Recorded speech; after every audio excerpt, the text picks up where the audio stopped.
36 games, 83 goals, 6 cities, and now 8 teams have packed their bags, while 16 teams are preparing for the war of the knockout rounds.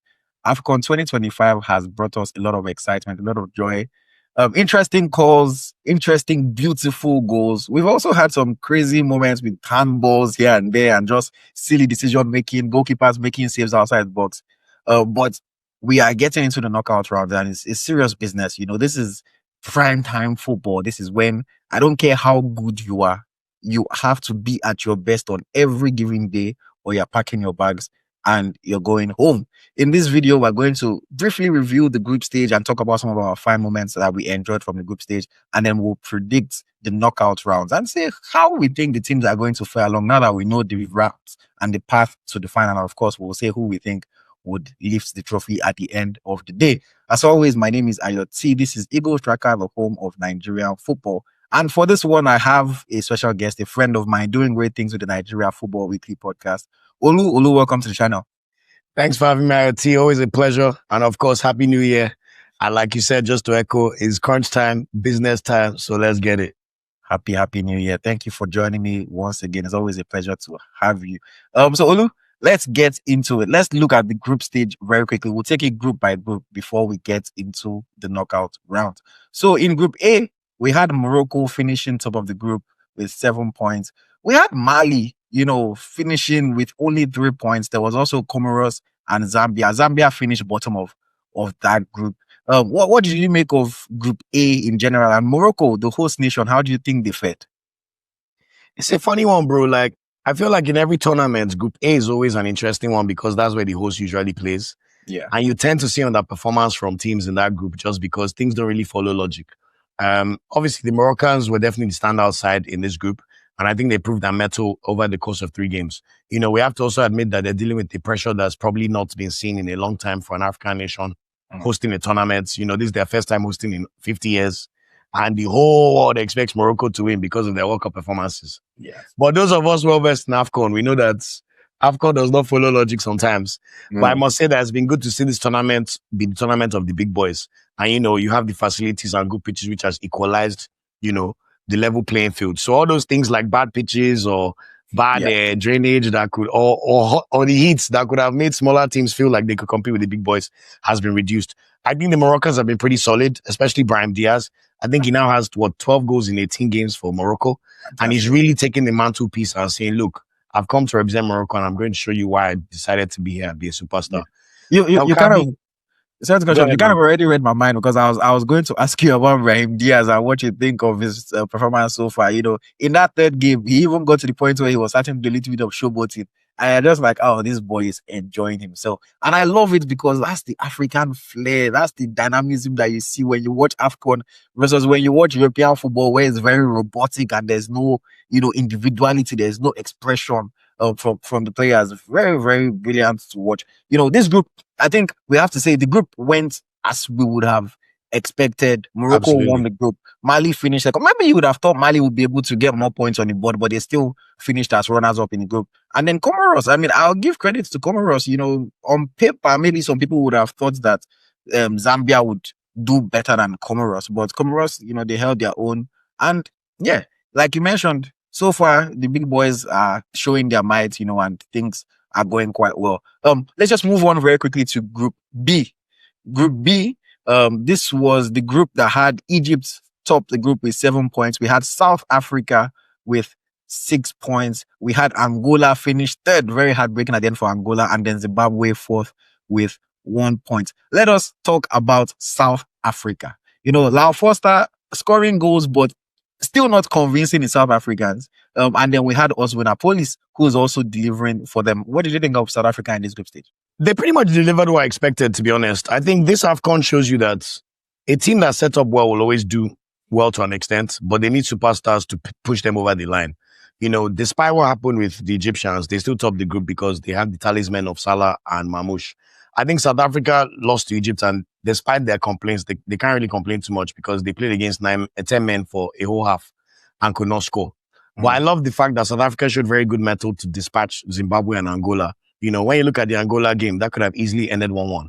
But Lau Foster then stepped up and scored that fantastic R1 finish. Same thing with Zimbabwe. They're one of, their rivals. It's like Nigeria playing Benin sometimes. Yes, Southern It could Africa. go very difficult, even though you're the better team, it was 2-2 and the Zimbabweans scored really good goals. But I really like the mettle of South Africans to then come back and make it 3-2. I do think they should not get carried away. You can see South Africans in comments, they qualify for the World Cup, so their blood is hot. They think their country can go all the way. But you must say that I still think they need their superstars to step up in a way that we've not seen. We've seen to an extent, but they will need to step up even further, especially when you look at their path towards the AFCON final potentially. But I think if you're South African, you'll be satisfied, but also cautious for what you've seen, because you've also seen your team concede goals. Well, 4 goals so far. And it's been very, very close in all the games they've played. But if you're South Africa, you're feeling confident, you're going to the World Cup, you're playing Cameroon next, you see how that game goes. But ultimately, they need to be wary about which of their star players is going to step up in those moments when they play teams of superior quality. Because to play Egypt with 10 men and not score 1 goal, and then be complaining about one pen that, let's be honest, it was probably the right result. Yes, Egypt should not have gotten that penalty, but you played against 10 men for 45 minutes. You should be scoring at least 1 goal. So it'll be interesting to see how they navigate the tougher teams in the group. But I think South Africans should be pretty pleased with their team. And they're showing that, look, we finished at the last AFCON, and we're no longer here to be minnows or just to join the party, but we expect to be one of the favorites. And I think for me, one of the things that I just love about South Africa, honestly, I think this is the only thing that I envy in South Africa is their long range shooting ability. Like, they actually have players that have the quality and also have the confidence. There was one shot that I think was in Bokasi that struck the bar from like 40 yards. And I'm like, damn, like, how do you even just imagine that you can actually score from there? I think it was their first game in particular, they were just blasting it from everywhere. And I was like, you know what? These South Africans, they actually have that quality. Because in Nigeria, if it's not edge of the box at the most. Oyedika might have something to say, but I know what you mean. Like, I also want to call out our police, because we played in the same World Cup qualifier as South Africa. Yeah. We're very aware of their prowess. But I like the fact that our police in both games now that they won, he scored that opening goal against Angola, took his finish very, very well. And then to have the mettle to take that penalty. Yes, if it was a draw, they would have still finished second. But, it's always still nice when you get to win over your rivals. So I would like to call him out especially. And Lau Foster, even though I always mock the fact that he's a striker with less than 50 goals in his career, for him to still come up to this AFCON, get some assists and score crucial goals, we have to say that he's done his job so far. So I'm intrigued to see how they play, but I do think that the next few rounds may be a step too far for them, but we shall see. Let's see. We'll get into that. So, yes, top 2 teams qualify from the Egypt in first place. Can I say one thing, though? Angola have been very disappointing. I hate teams that come to AFCON, and they did well in the last AFCON, and you can see the talent on the pitch.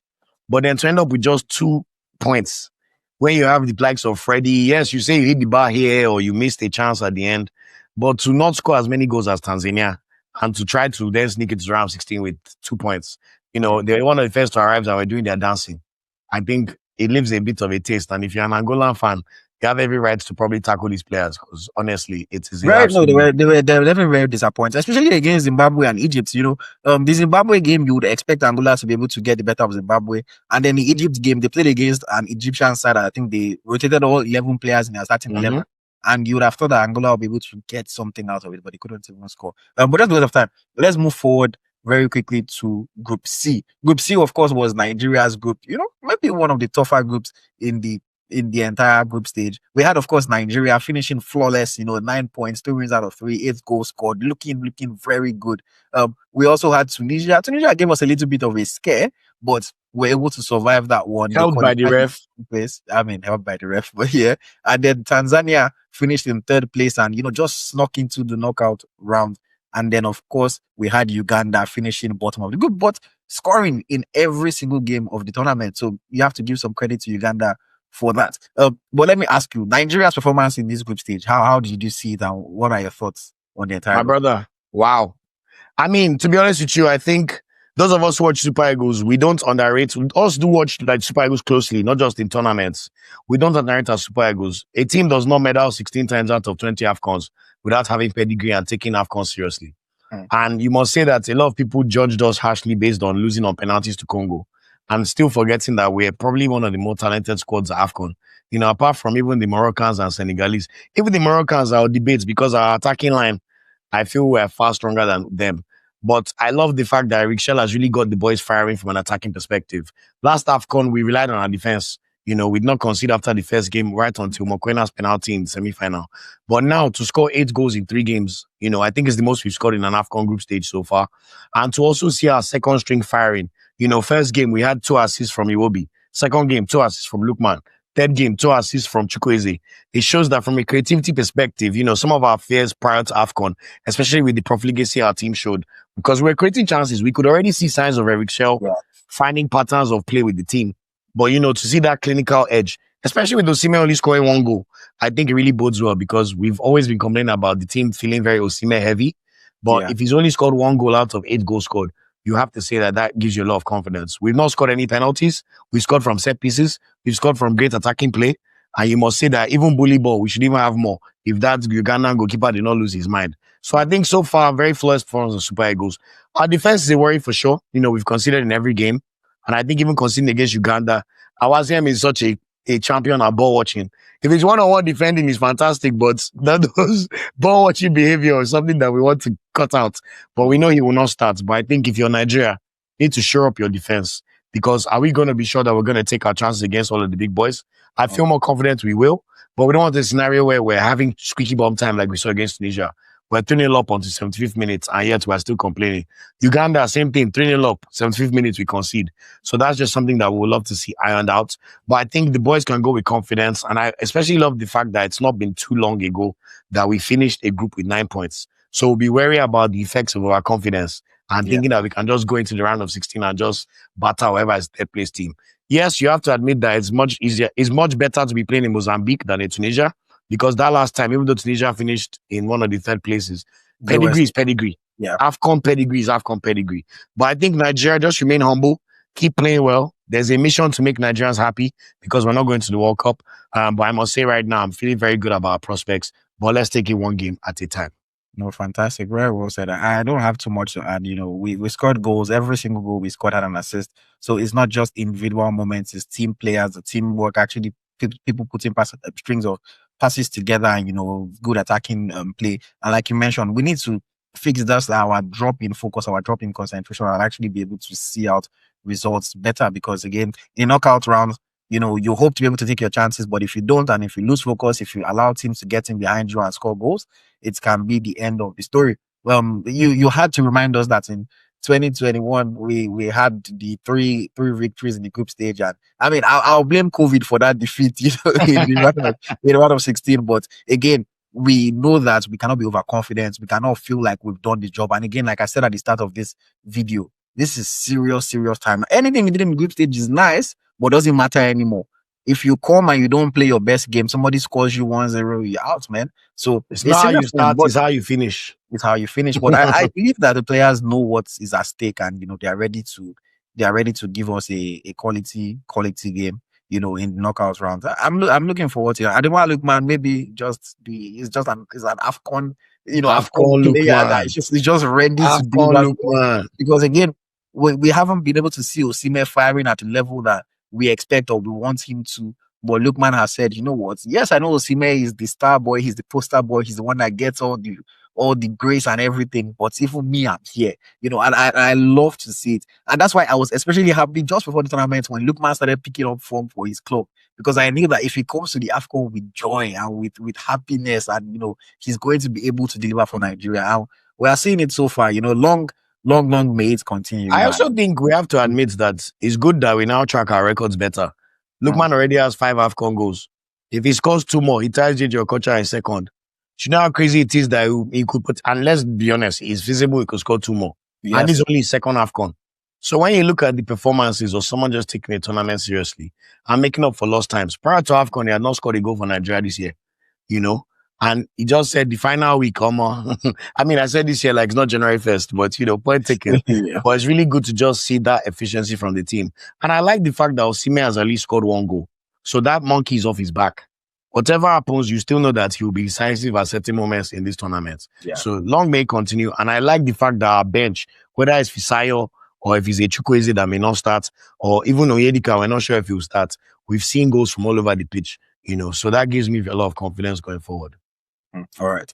Let us move forward quickly to Group D. Group D, we had Senegal topping the group with 7 points. DR Congo came in second also with 7 points. Benin Republic third with 3 points. And then Botswana finished bottom of the group with 0.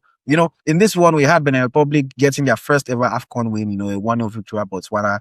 It was enough to see them through as one of the best third place teams. And then Senegal, haven't looked maybe as great as we would expect them to look. Senegal is always one of the highly tipped nations to win the AFCON. We know their pedigree, of course, they've won it in recent times as well. But they just haven't looked as sharp. And it's like their star players are having to build them out in key moments. What do you think of Group D?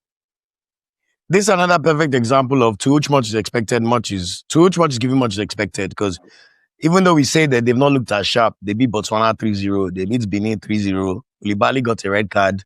I think what really fuels this thought is how they played against DR Congo. DR Congo went 1-0 up.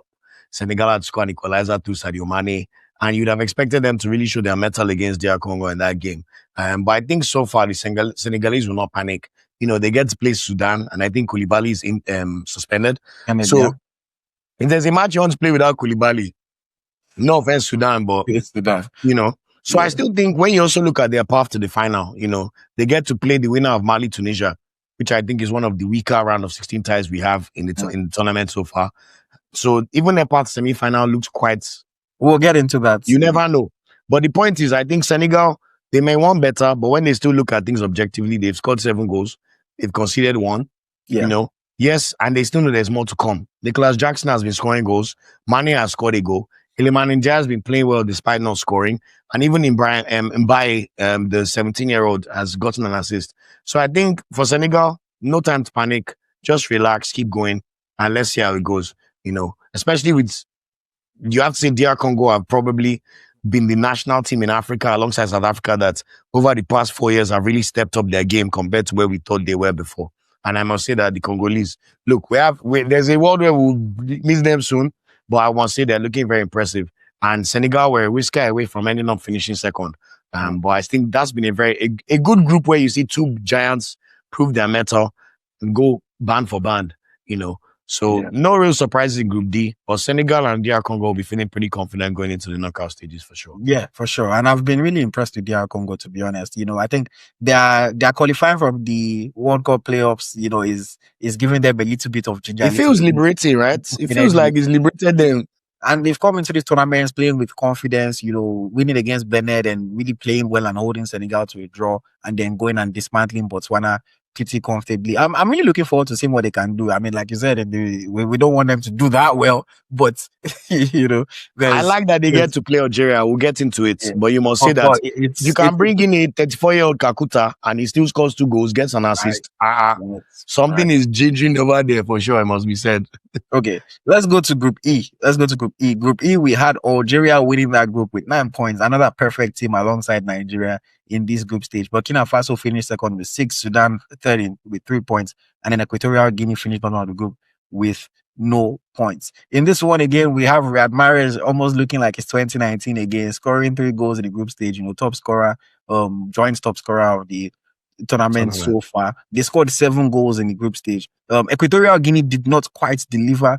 We know that we expected some good things for them because of what happened at the last AFCON, but then they finished with 0 points. Emilion Zoué still got his goal, so you have to give credit, and it was a very good goal as well. But any surprises here? Algeria doing their thing. Is this the time that Algeria decides to step up? Because since they won the AFCON in 2019, they've struggled in the next 3 of the next 2 of them. So do you think that this is Algeria's, yet to? I think they're a very good example of what we expect from North African teams in a North African AFCON. This is only the 4th North African AFCON since 2000. And Algeria, we have to be honest, they even won the title the last time it was held in that region in Egypt. I must say that Equatorial Guinea and Sudan, while Sudan still sneaked in, I think this is one of those groups where the minnows have really been poor, and we must say that we've not seen too many surprises. Do we expect Algeria to score that many goals? Probably not. Yes, they beat Burkina Faso 1-0 courtesy of a penalty. So that's why I'll still be wary about how we judge and assess their performance. If you even compare that group to a Nigeria, I think Tanzania and Uganda will probably beat Ikpeazu if he touched that Sudan or Equatorial Guinea defense. they'll feel some force. But Equatorial Guinea have so far been the team that have shown us AFCON moments the most so far. AFCON will always humble you. Last tournaments, they're feeling good, they're feeling very fantastic. And now to even lose all their games, I think it's been something really not shocking, but very humbling for them. But no surprise in this group, Algeria top in the group. Burkina Faso, as usual, will show their pedigree. They'll always play better than what the sum of their parts are. And I think they're going to play Ivory Coast, and Ivory Coast must be wary of them. But so far, the Algerians be feeling fairly confident. But it must be said, we need to see them play against better opposition before we judge them. And we know that Congo will definitely give them that test. But so far, so good. Feeling good. Let me ask you about this boy. He's in the running for the young player of the tournament as far as it's going so far. Ibrahim Maza, the 20-year-old prison player. 2 goals and 1 assist in the group stage. The boy has looked like a total baller, I must say. How impressed have you been with his performances so far this time? Same. This is why I like coming to talk with you. I was literally about to mention him. I like players. We had Amora before the tournaments, but I like when players step up to the metal and say, you know what, I'm going to shine and I'm going to make myself undroppable. And we must say that this Maza boy, even the finishes, I think that now was a header, but just being in the right place at the right time and being assured and composed with his finishes, it's very good to compliment Riyad Mahrez, because especially when you have these teams, you must even say when you look at Algeria compared to like an Egypt don't have that pipeline coming through. Whereas Algeria, Maza has already shown that, look, if Mahrez is not firing or Amora is not firing, I may play very, very interesting parts in the game. So I've been thoroughly impressed, it must be said. But like I said, we must still caveat about the opposition, because Sudan and Equatorial Guinea, they've been 2 teams that have really stunk up the place in this AFCON, it must be said. Even though Sudan will get to the knockout stages. Okay. Moving on quickly, we have Group F. This was a very, very interesting group, with Cote d'Ivoire, the Ivory Coast, finishing top of the group, 7 points. Cameroon finished second, also with 7 points. Mozambique in third with 3 points, and then Gabon really disappointing and finishing with no points. This one came down to the wire. The very, very last match day was so tense, so interesting, from Mozambique taking the lead against Cameroon to Gabon taking a 2-0 lead over Ivory Coast, and then everything just turned around in the last minutes of the game, and it ended up how you probably would have predicted it at the start. Well, your thoughts on Group F? I think this group is one of the groups that is part of why AFCON is getting more coverage and more respect. Look, we love the fact that AFCON can be unpredictable, but I think you need tournaments where the big boys always come to play. And when you watch the way Ivory Coast and Cameroon have come into play, Cameroon, we heard about the disarray, but I must say I've been impressed by the way they performed. When you look at Mbuemo, Kofane, Etayong, even with certain mistakes here or there, but they really showed that we've still won 5 AFCON titles. Ivory Coast have also shown up saying we're the champions of AFCON. Yes, we're not at home anymore, and we've switched our side a little bit, but look at the youngsters, Amad Diallo, Diamande, the guy that scored the other day. Even the goal they cancelled yesterday that the Bayern Munich boy the Leipzig guy should have scored. You must say that it looks like they're finding the right balance within their team. And I like that these 2 head-to-head big boys are really shown in the group that, look, we're going to beat everybody and draw against ourselves. So they'll be feeling very confident going into it. Obviously, like you said, Gabon are probably the most disappointing team at AFCON. If you're a Gabonese national, 8 weeks ago, you were thinking you could go to the World Cup and do well in AFCON. Now you're out of World Cup and you finish bottom. Your national team. and Aubameyang has, everybody. But, Mozambique, we must give them credit, What's that guy, the number 10, that's been scoring all the goals? I think he plays for Sporting Lisbon. Eni Katamo. We must say that he's looked a real threat. And even when you watch the game against Gabon, they should have won 4-2. So I think Mozambique have probably been the story of the tournament so far in terms of performing and still doing well. But at the end of the day, still lost to the big boys, Ivory Coast and Cameroon. So you must say that we've seen the order restored. And I'm very impressed by Cameroon, especially because we heard all these stories. They called two sets of squads. Onana is not there. But I love the fact that they've shown that, look, there's something like AFCON pedigree and heritage, what Jose Mourinho. And that's another reason why you see the people that disrespected Nigeria, not to get back to us. But big boys and AFCON are big boys for a reason. And I love that we're seeing that because of the good pitches and good facilities. There's no hiding place, and we're seeing these good performances and really good goals. So really, really exciting. And Group F, I'd say, has been probably one of the more exciting groups we've had so far in the tournament. Yeah, definitely one of the more exciting groups. Probably maybe the most exciting for me, other than Nigeria's group, because I'm Nigerian and I enjoy watching our team play. But I especially like the way it's all wrapped up was so tense because I remember already, you're expecting Cameroon to beat Mozambique, you're expecting the Ivory Coast to beat Gabon, but all of a sudden Cameroon take the lead, Gabon are leading 2-0, and you're like, whoa, what is going on? Bro. But watching both games, the fights that each of those teams showed, and like you said, like at the end of the day, pedigree is pedigree because Cameroon really took it like, like what's going on? Like these guys actually want to beat us. And Bro. they fought hard and they played, and I mean, they could have scored more. The young boy, you mentioned his Hey, name. yo, that means Yes, I was watching him like, what are you doing? a terrible miss in the game, but they still showed that they're Cameroon and they are better than Mozambique and they were able to get that victory. I mean, unfortunately, Brian Mbeumo has not really come to the party like that. The way other big boys for other national teams have come to the party and have staked their claim. He got an assist for their goal against Gabon, but other than that, he hasn't looked as big a threat and has not carried the team the way you want him to. But at the same time, that's where you have to have a team is only as good as the sum of its parts, and they have. And I think it's a matter of time, my brother. Like when you look at some of the chances he's had or the chances he's created, he almost reminds me of Osimhen's AFCON last AFCON before the knockout rounds. You can see the moments, you can see the amount of chaos he creates. He's just been unlucky not to score. But if I'm South Africa, underrate Mbeumo and Cameroon at your peril, and we'll see what going on. Honestly. Okay. Let's move on quickly, just as we wrap up the talk on the group stage. So, what has been your goal of the group stage? There have been some good goals. El Kabi. The first overhead kick. Opening game, the pressure, the whole world is watching. You're initially 0-0. Everyone is panicking. Yes, Brahim Diaz makes it 1-0, but you could feel the tension in the stadium and the effects. And for you to pull that out of the bag, bicycle kick. This guy with 4 minutes compilation of bicycle kicks. It must be said that like those kind of moments cannot be scripted. And I think for me, we've seen quite a lot of good goals, yes, but just with the occasion and the moments, it's reminding me like when Shabalala scored that goal in the World Cup in 2010. Yes, Mexico. So I think El Kabi for me has definitely scored the goal of the tournament so far. I mean, I can't really debate with that. But I just to pick something different. I think I'll pick Kofane's goal. Just in the last game, because again, we're talking about the moment where it starts to look as if this thing might be running away from you, and then this guy just brings out a stunner. From outside the box, 2 kids turned. I think he's 20 years old or something. And I also love the celebration. Like he do something great. It's like he introduced himself to the African audience. Like, no, I'm here. Like, you might not have heard my name, but now you know. So I also thought for the moment that was a very beautiful goal. But of course, I think we also should call out our own goal. Lukman goal against Tunisia. Look at the way we were juggling the ball, like with the good pitch. From Iwobi to Osimhen, lay the ball back. Osimhen having the presence of mind. You must see Osimhen is showing certain maturity in terms of the way he's, playing for the team. Not necessarily chasing the goals, but making the right decisions at the right time. And then Lukman to like shimmy that guy.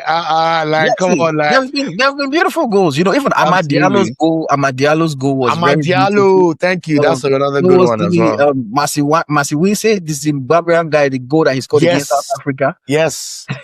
That was the one they scored against Egypt. That was Dube. Beautiful goals. My brother, we're seeing the benefit of good pitches. We are seeing the benefit of good pitches. It's as simple as that. This is where the technical talent shows. Everything.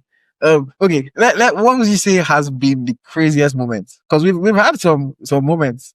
I mean, like, not to be biased, but doing the live stream for that Uganda game, like that second string goalkeeper, like Leo Siemens score his goal and leave the pitch, please. Like one of my friends called the goalkeeper a principality against Osimhen because like he just had the brain farts.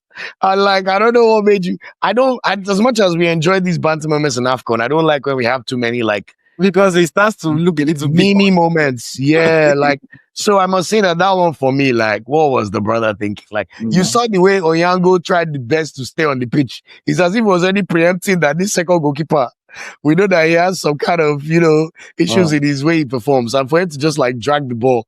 And then immediately Osimhen like signals to the ref, red. Then they send him off and Osimhen is now touching his head, consoling him that you leave the pitch. It was so crazy because from when the first time that their goalkeeper started like feeling hurt, they showed him on the bench and you could just tell that This guy was going to come and do something. Bro, he looked nervous. He looked Well, nervous. even at halftime, I did not even last how many minutes before he did that rubbish. But I think for me, I would say just again to be a little bit different. My crazy moment, I would give it to Modiba. That handball for the penalty, the red card against South Africa, Zimbabwe, South Africa. First of all, that shot was going wide. It just reminded me of Chamberlain against Chelsea. It's like this guy really just went and then and for me, it's like, okay, back in the day, you could try something like that and expect to get away with it. But this is 2025. There are cameras everywhere. There's VR. There's no point. Like, even if you thought the shot was going in, there was still enough time on the board that you guys could have got something back in the game. But for him to do that, I don't know where he thought he was. I don't know what he was thinking. Then he was not acting as if he did not know what happened. You know how footballers now. I just thought that was a very, very crazy moment. And for it to come with one of their more senior players, one of their leaders. Because if that was a young player, you look at that, man, don't call this guy up again. But with Modiba, I was like, wow. And then unfortunately, that's how they eventually lost the game against South Africa. So I thought that was I think another crazy moment to call out. Not crazy like that, but do you remember DR Congo's first goal against Benin when they beat them 1-0? When that centre back ducked the ball. Oh my God. And I thought he was a debutant. I realized he had almost 30 caps. I said, come on, my brother. Like, what are we doing here?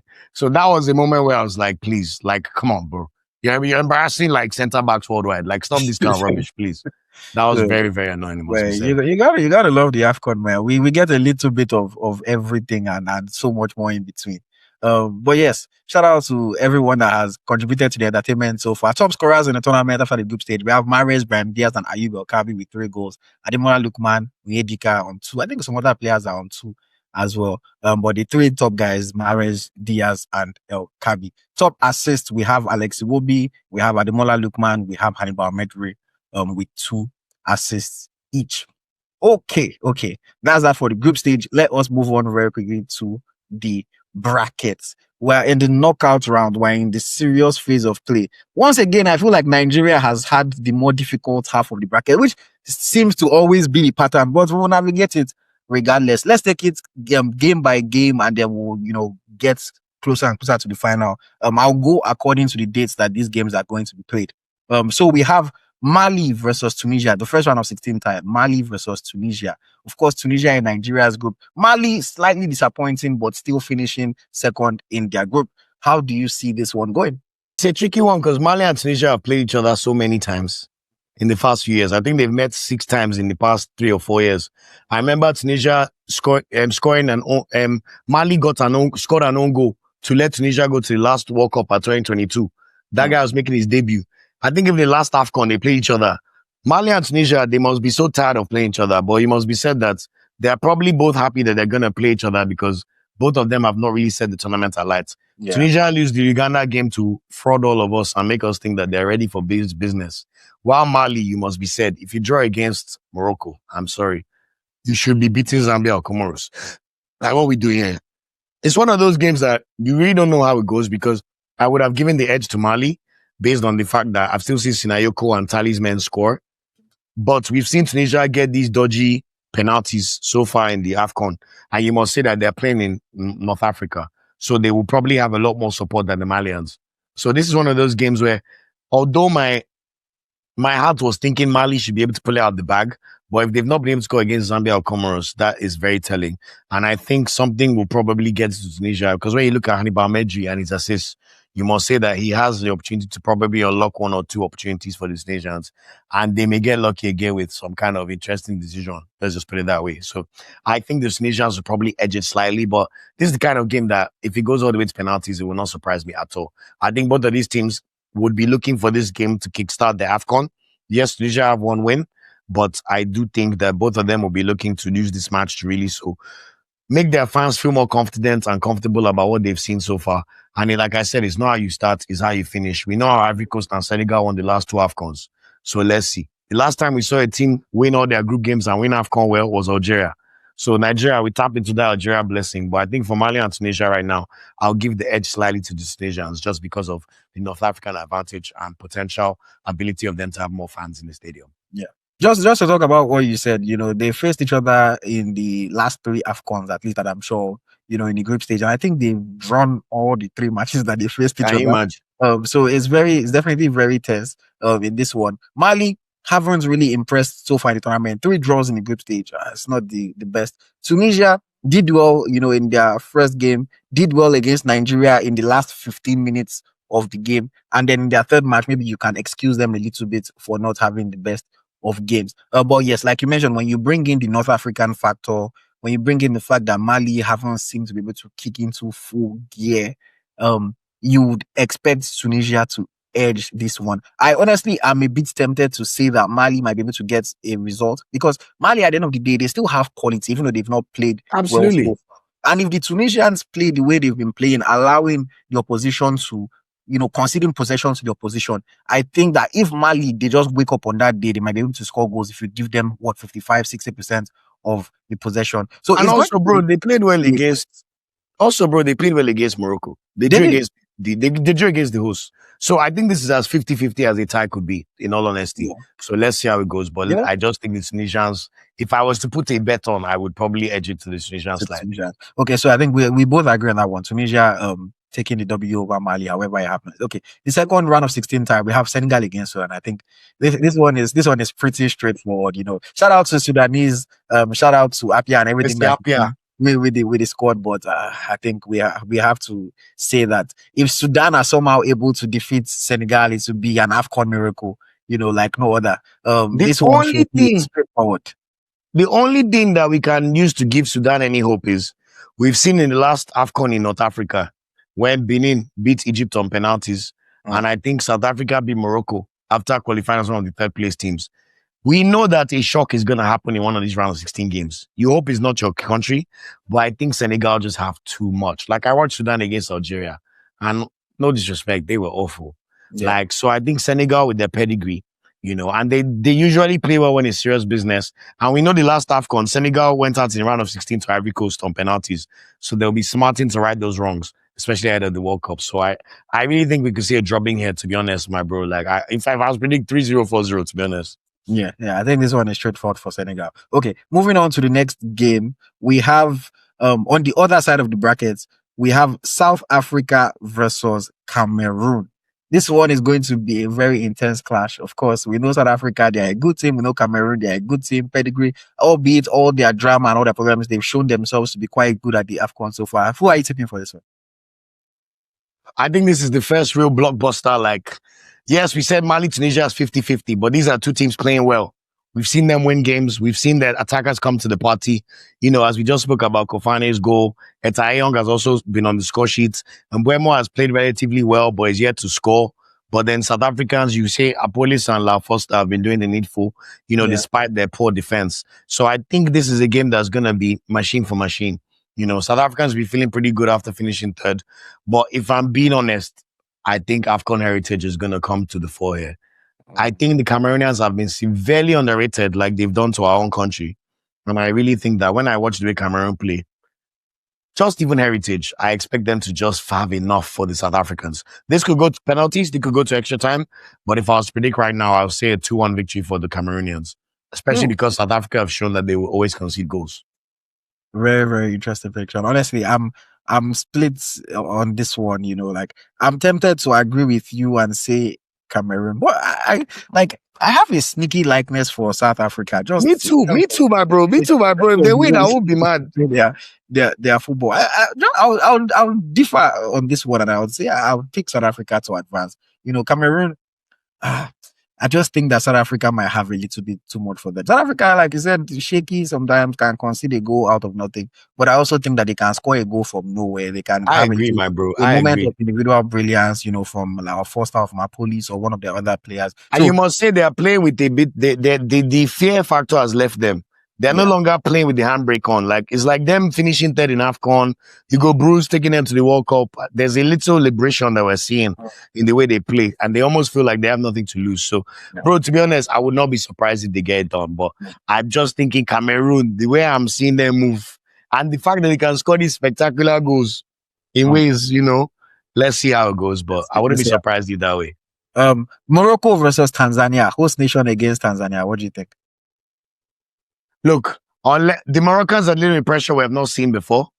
If they somehow play against how they did against Comoros, where for the first 50 minutes, they miss a penalty and they let the pressure get to them, then it could be an interesting tie because you must say the Tanzanians, they've given every big team they've played a bit of a tough time. Even Nigeria, thank God for Lukman's brilliance, but you have to say the goal they scored was pretty good. And even against Tunisia, they were able to pull out a fantastic goal out of the bag. So I think Tanzania will give it their best shot, but the way Morocco played against Zambia, like, look, this is serious business, my bro. So I think the Moroccans will have enough. It won't be as big of a whitewash as people think, but I can see the Moroccans beating them by 2-1 or 2-0 or 1-0 in this game, to be honest. I'll just quickly agree with you. I think Morocco would have enough playing on home soil, the expectations. Hakimi's back. I just think that they would have too much for Tanzania on the day. Okay, moving on quickly. We're back to the first half of the brackets. We have Egypt against the Benin Republic. Your thoughts? Egypt, you people know where I play for. But Salah has been through a lot. Do not let him down. They've rested their whole first starting lineup. And you must say that when you have one of their legendary players like Osama Hassan as their coach, even despite certain moments where you expect them to play better, we've seen them really pepper some opponents. Like that, their first match against Zimbabwe that they still won. I think they had over 30 shots. So I really think that the Egyptians, especially being well rested with Mamouche and Salah, will have too much for Beninois. They've only won their first ever AFCON game recently. But this is a repeat of 2019 AFCON when Benin beats Egypt on penalties. So I think the Egyptians will have revenge on their mind, but because they don't want to take them for granted, I think the Egyptians will have too much for the Beninois, to be fair, and get the job done. This one, I think Nigeria sucked the life out of Benin Republic. I'm never going to lie. Yeah. Since that 4-0 defeat that they suffered in Uyo, they've just not been able to find their feet and they've just been struggling and struggling. I like getting raw, but I think Egypt, like you said, they rested their players. Mo Salah has that expectation on his back. This is probably his last AFCON and he wants to deliver for his nation. Of course, the most successful side in AFCON. So I just think that the Egyptians, maybe this is like a 3-0 victory for Egypt over Benin. Like I think it'll be fairly smooth sailing for them. Okay. The second or the fourth round of 16 tie on that side of the brackets, we have Ivory Coast against Burkina Faso, defending champions against a team that likes to overachieve in certain moments. How do you see this one going? I think this is a banana skin for the Ivorians, it must be said. Burkina Faso are a team that always, like you said, they play above what we expect from them. Their only loss in the group was, 1-0 to Algeria, courtesy of a marriage penalty. Yes, they almost got embarrassed by Equatorial Guinea and found 2 goals in stoppage time to win the game. I think they'll give Ivory Coast a real good run for their money. But you must say that Ivory Coast have looked pretty impressive, and I especially like their ability to bounce back. Maybe it's an MS5 thing, because initially we thought it was just because they were home soil. When we watched the way they were able to still come back from 2-0 to beat Gabon, and it should have been 4-2, I think the Everyone's been feeling pretty good. And the fact that the youngsters are getting goals, we saw Zaha get an assist. He's not a youngster, but we saw him get an assist. And we've seen Diomande, Amad Diallo, even Crasso scored. So I think there's something in the Ivorians right now where they're feeling themselves and they'll be expecting that they should be able to get one over Burkina Faso. But this is a game where, bro, in fact, I will not be surprised if I watch penalty shootouts come that day. That's my honest truth. But I hope, for the sake of the big boys doing what they need to do for the respect of AFCON, I will be hoping to see the Ivorians prosecute and proceed into the quarterfinal to play Egypt. Yeah, like you said, I like Burkina Faso. I especially like Bertrand Traore just because of the link that he has to my club. But I think that the Ivorians will have too much. The last AFCON, they were scraping their way to the trophy, but this time they actually look confident. They look like a good team. You mentioned Ahmad, you mentioned Diomande, Crasso scored, Franck Kessié is doing what Franck Kessié does. I think that the Ivorians right now, they are coming with that champions pedigree. Now they actually believe in themselves and they've had time with MS5 to really get the team to play how he wants them to play. So I think, Burkina Faso will put up a fight, but for me, I think this is like a 2-0, 2-1 victory for the Ivory Coast. Same. Okay, moving on. Let's finish up the side of the bracket that has Nigeria. We have Nigeria versus Mozambique. Nigeria versus Mozambique. Of course, Super was one of the undefeated teams in the group stage, and Mozambique, who showed themselves pretty good, but finished as one of the third place teams. Thoughts on this one? If Nigeria play our game, and we create the number of chances that we have, and we continue to be as clinical as we've shown in our last 2 games. I think in 4 of our last 6 games now, we've scored at least 3 goals. You know, when we look back at our competitive fixtures, we should get the job done. But we must not underrate our opponents. Like I said, Katamo, that guy looks like an absolute superstar. They've got Ronaldo, and this is a team that they play as a team. They play better than some of their parts. So we must not underrate them. But I think Nigeria were very good at learning from our mistakes. So the fact that we lost to Congo, and we also remember what happened against Tunisia all those years ago, 4 years ago. I think Nigeria were good when we've already learned the lesson once. And I'm hoping that we'll see that translate onto the pitch. I also like the fact that we have game changers off the bench if we need, and the whole squad should feel much more part of the family. You know, so I think Nigeria, with all due respect to Mozambique, we really should be dispatching them. I'll go for a 2-0, but every time in this AFCON, I've underrated our Super Eagles in terms of goals we'll score.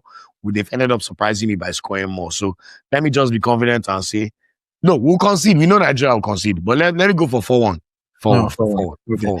Similar sentiment here. You know, I think that if we play our game, again, big if, but if we play our game, the way we've been playing, you know, in this tournament so far, we would have enough and more than enough quality to dispatch Mozambique. They are a good team. They fought hard. I remember the last time we played them was 2023 in a friendly match. We won that game 3-2. Katamo scored in that game. Murphy, Onyeka, and Simon scored for Nigeria. You know, it was a tight affair, but again, that was a friendly. This is the AFCON. The Super Eagles players are trying to recover their, you know, the lost hope of Nigerians after they did not qualify for the World Cup. They know what is at stake. I just think that they would have too much for Mozambique. I'm not going to predict the scoreline here, but I think that regardless of what it is, the Super Eagles should and would get the victory. And of course, the winner of that game will face the winner of Algeria versus DR Congo. So let's get predictions for that one.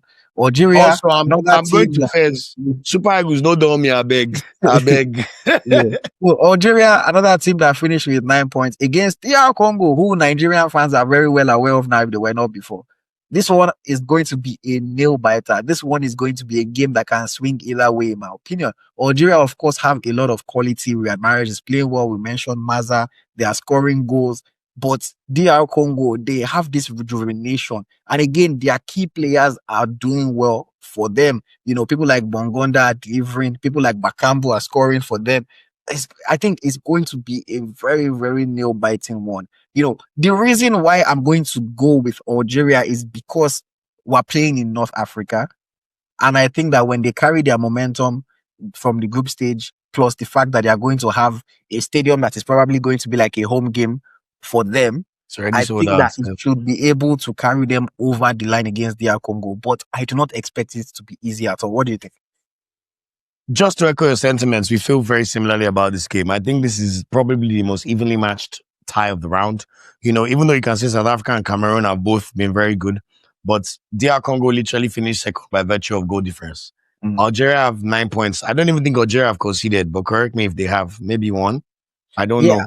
I think they have conceded. So this is one of those games where it's really going to be a flip of the coin. You know, the Congolese are feeling pretty good at their recent pedigree. They've barely lost a game all year. I think apart from the Senegal loss, they've been really, and then also they've started scoring more goals than we expected from them, which is something that you must say is really good omens for them.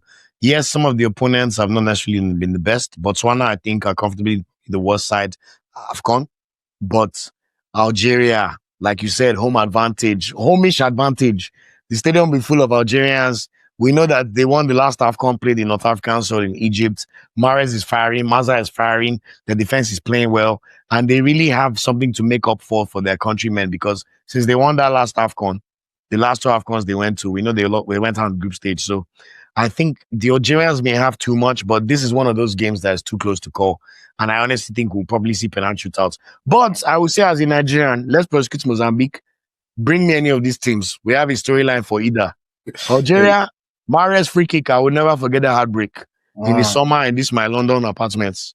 And DR Congo, I even probably want DR Congo just because. We have something for them. I don't mind when, you know, they say small yards, they shake. Like, no offense, DR Congo, but you won 2 AFCONs in the 70s. Your AFCON pedigree is nowhere in Nigeria. You've not gone to a World Cup in 50 years.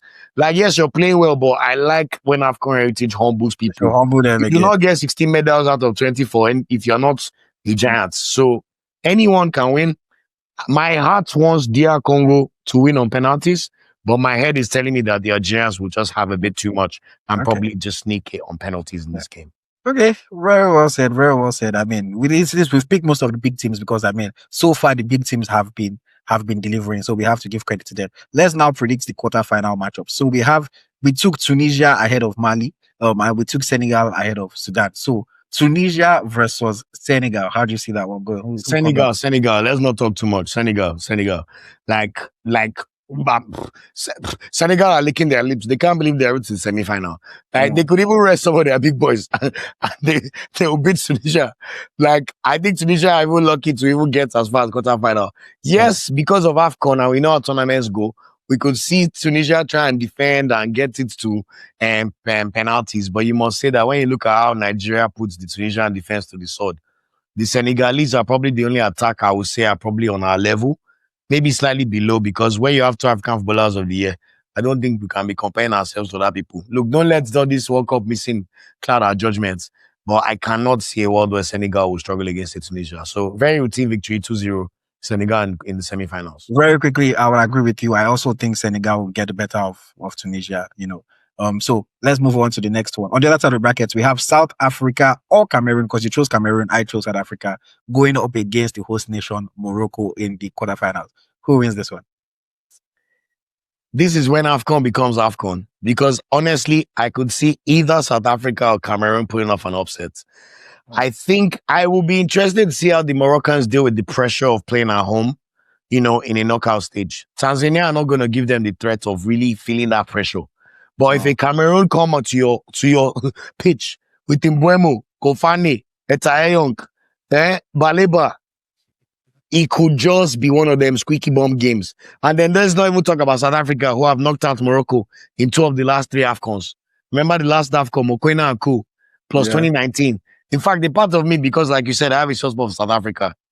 And let's see what they can do against Moroccans. So I feel like we could see an upset here.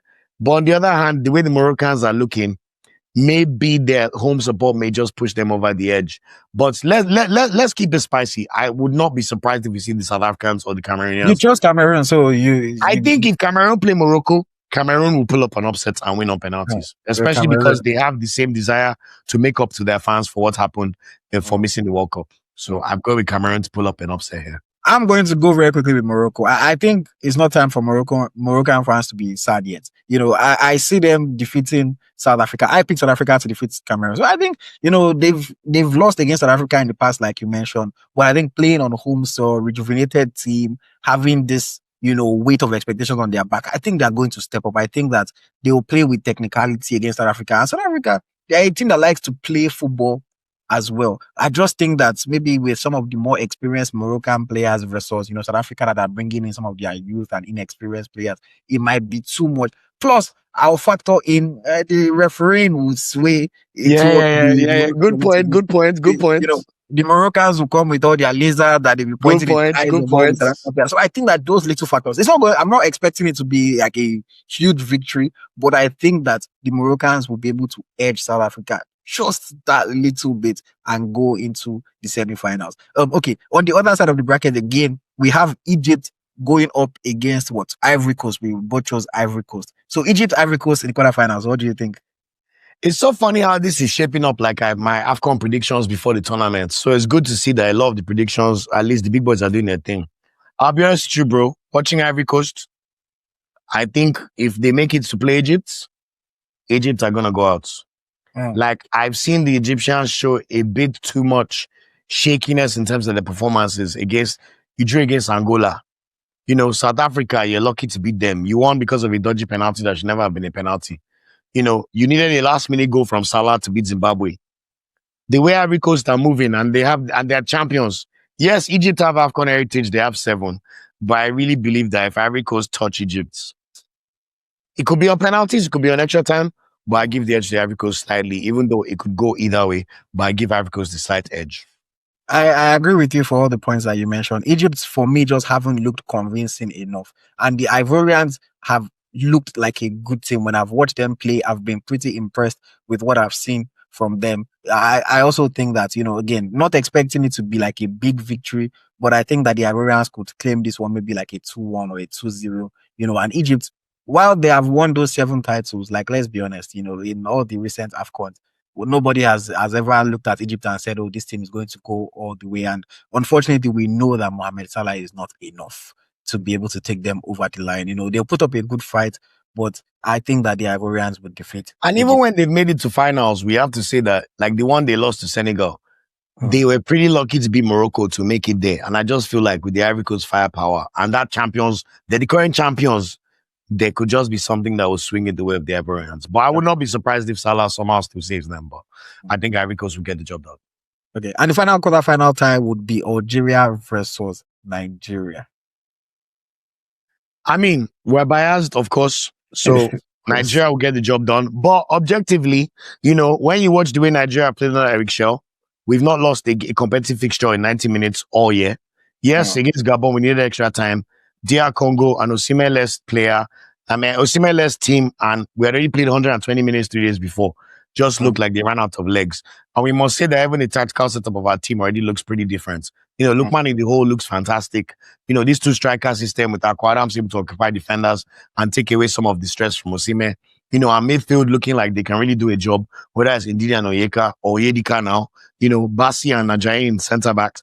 Oyemechi is almost playing like Roberto Carlos. Like, obviously not to be hyperbolic, but I think we're seeing a lot of moves in play with our team that show that we can get the job done. Yes, against a team like Algeria or DR Congo, we'll still be worried about our lapses in the last 15 minutes. But I think with our firepower, we should be able to get the job done over either of these teams. But if it's Algeria or DR Congo, you could also see it going to extra time. You can see it going to penalties. DR Congo have looked very, very good so far, it must be said. Let's be objective. They've scored quite a good number of goals. And the same for the Algerians, But the Algerians have not yet faced a team like Nigeria in the tournament. We've seen DR Congo play well against Senegal. So you could see DR Congo feeling confident regardless of who they play. But I think we already predicted Algeria to make it based on North Africa. So, and that revenge factor, indeed, is captain. You were at the crime scene where Mahrez scored that goal. I don't want to hear no stories. So let's get the job done in 90 minutes and find our way to the semi-final against probably the hosts. Yeah, of course, bias is there, but I also think that, bias aside, the way we've been playing in this tournament has been pretty impressive. You would expect Algeria to score because we just can't seem to keep a clean sheet.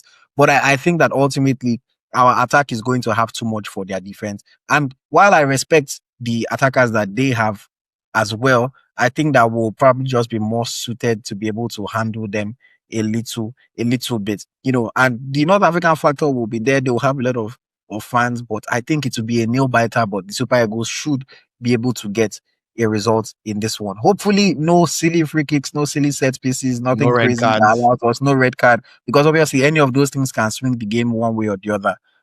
But I'm going to predict Nigeria to get this one. And like you mentioned, when we lost against DR Congo, it was a quick turnaround. Thankfully, we're going to have had 5 days rather, before we play against Algeria, if we do or when we do beat Mozambique in the round of 16. So the players should be well rested and hopefully, knock on wood, no injuries, nothing like that.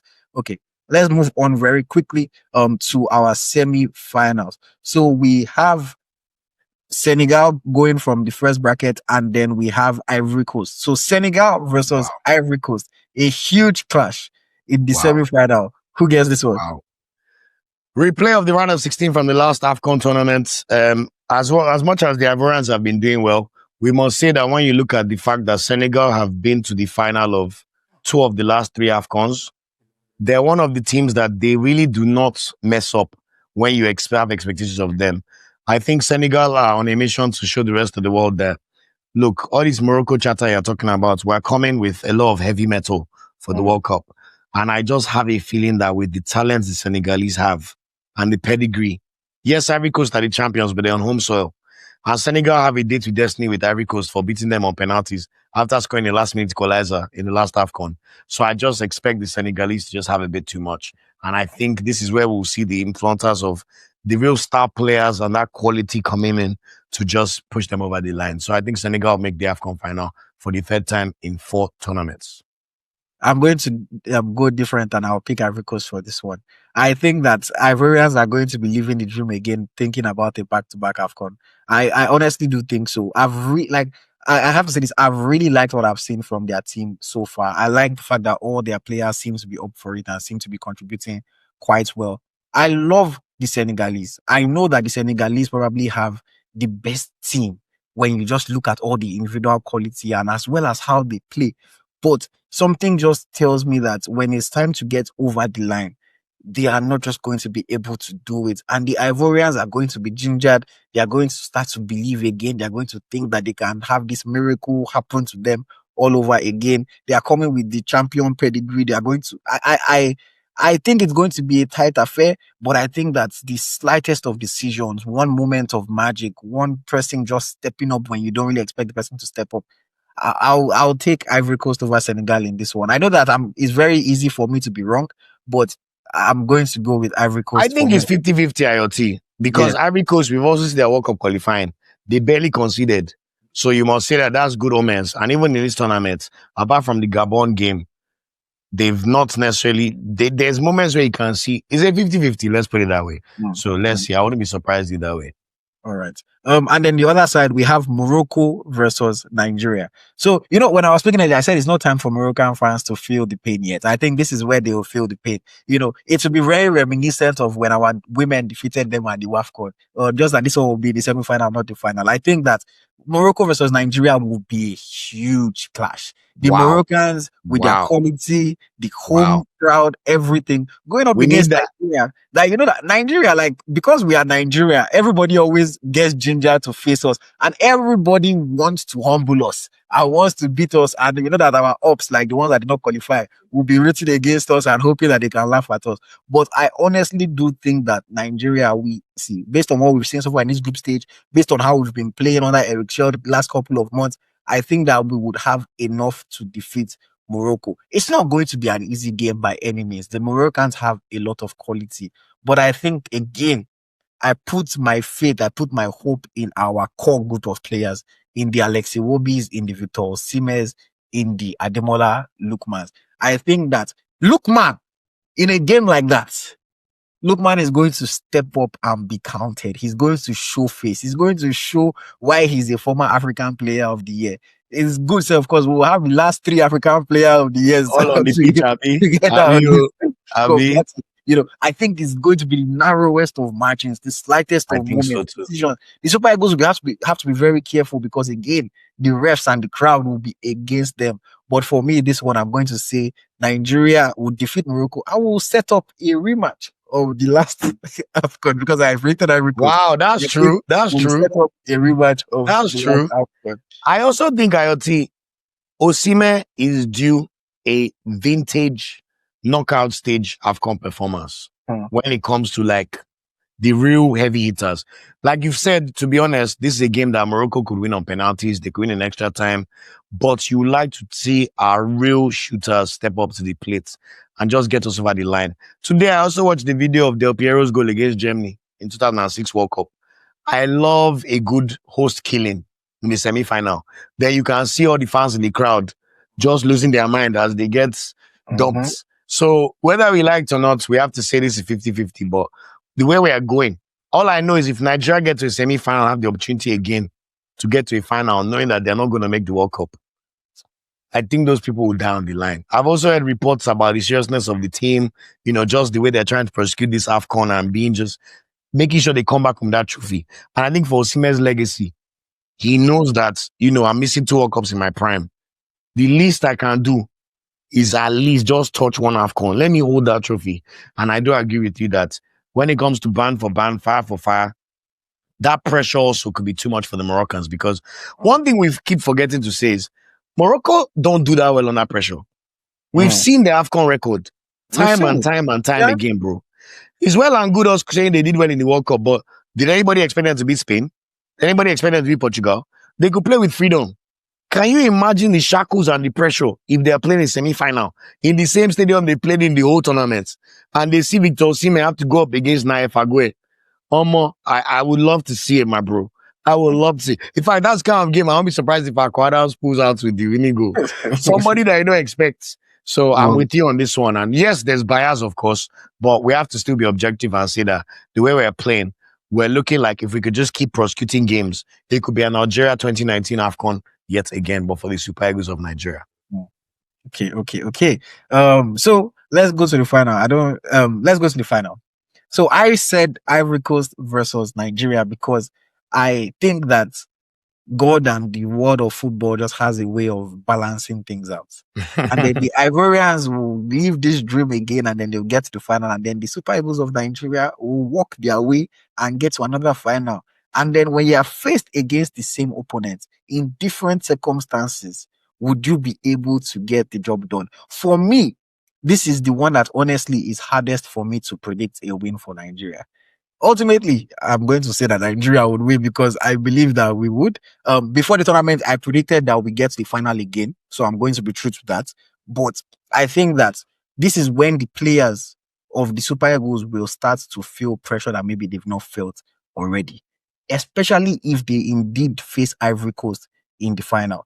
They will look at some of these players that they know already stopped them in the last tournaments. Thankfully, there's no Sem Ale, there's no Simon Adingra, but they still have quality in their team. And I think that it's going to be a very, very, very nervy one. If Ivory Coast indeed make it to the final, then they must have been playing well to get there. Nigeria also must have been playing well. Look, just so that my subscribers on the channel don't kill me, I'll ultimately predict that Nigeria will defeat Ivory Coast in the final. But I think that, honestly, it is going to be a tough game. The Ivorians will not be under pressure, even though they're defending champions. If you win the tournament and then lose in the final the next year, like, you did well, people are not really going to. But if you lose back to back against the same team, it's going to be a huge disappointment. So I think that the Super Eagles will be under more pressure. But ultimately, I think that we'll be able to edge this one. Osimhen, and like you mentioned, that's it. That's all that. See, if Osimhen wins one AFCON easily, when we're talking maybe top 15 Super Eagles players of all time, Osimhen's name is there. Because right now, the main thing he doesn't have is just a trophy. It's something to, when you look at other people, say, this person won one AFCON, this person won two AFCONs, they won Olympic gold medal. All these guys have those things over him. He doesn't. And if he wins the trophy, immediately you slot his name anywhere you want to slot his name up there. And I really just hope that he has a bigger impact in this knockout round, because at the same time, while I know it's a team game, for that legendary status, you also want to be able to show and say, no, Star players got to start. Yes, at the highest level. Exactly. Star players got to start. But yes, your thoughts. If you predicted, you didn't predict Ivory Coast, you predicted Senegal. So Senegal versus Nigeria in the final, how do you think that'll go? My brother, I could go both ways. All I know is I cannot see Nigeria losing two back-to-back AFCON finals. I watched the NFF documentary about the road to the final. I don't know if you've seen it on their channel. And you see Osimhen talking about losing the AFCON final. There's a seriousness in his eyes, the way he was talking about the missed opportunity. And knowing how close he was to getting his hand on that silverware, that I just cannot believe Nigeria will lose another final. Forget sentiments. Our motivation should be higher than either opponent. We have not won an AFCON since 2013. Also, there's another angle where, remember how timid we played against Ivory Coast in that final? I don't remember Osimhen having a shot. Once Ekong scored, the second half is like we just defended deep. And now we also know we can utilize our squad better. This is not the Pesero team that you have your starting 11 and you're bringing on Iheanacho or people that are maybe a bit undercooked to play as from your subs. So I really think that with the squad depth we have, and then, like you said, Osimhen's legacy, Lookman's legacy, these are players that they've already chopped enough wahala or insults about how can you be this talented and not make the final. Wilfred Ndidi has been in crime scenes already. We've spoken about it. I think that motivation to right the wrongs. And if you play final again, you get the opportunity again. I cannot see a world where we let our countrymen down. It will be massively tough, you're right. And like you said, I think we'll play Senegal. When you look at Senegal in finals, they lost to Algeria. Bonija scored. They played Egypt, even though they're a better team. It went all the way to penalties. Mane even missed a penalty in the match. So I just feel like if Osimhen can just give me an AFCON final where Osimhen and Lookman get at least 3 shots each. And I would love to see what the result is, my brother.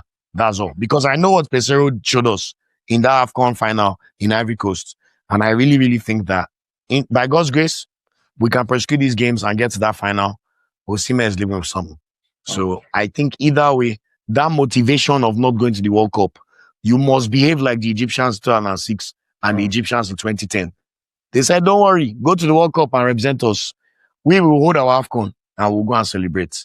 So by God's grace, on January 18th in Rabat, we shall see the Super Eagles and Wilfred Ndidi lift our 4th AFCON title. Also, if we play Ivory Coast, we are both on 3 titles each.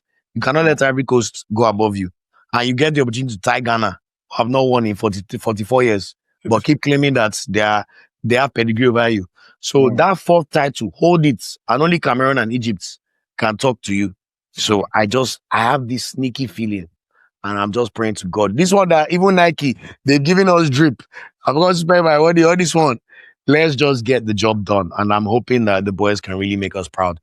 Get the job done in the final. Different paths that we crafted, but we ended up at the same destination with the Super Eagles of Nigeria lifting the AFCON 2025 trophy. I would love to see it. I would absolutely love to see it. Indeed, as captain, it would be great. Like we mentioned, for the legacies of the Victor Osimhen, the Ademola Lookmans, the Alexi Wobis. We can't forget Alexi Wobi. It would be such a fantastic moment. In the comments, let us know your thoughts. Where do you disagree with us on any of our picks throughout the tournament? Maybe you don't think Nigeria is going to win. You can feel free to let us know. I know that, yes, we have the Nigerian bias. We are both Nigerians. But at the same time, I think that it is something that is very, very plausible. The Super Eagles are always. And one thing we must add, AyoT, just before we go, even our biggest hater, there's no world where someone can look us in the eye and say that this Nigeria team is not capable of winning the AFCON. Yeah. Forget bias, forget we love Nigeria, forget we're allowed. You have to look at the evidence prosecuted in front of you, and you have to say that our team has the minerals.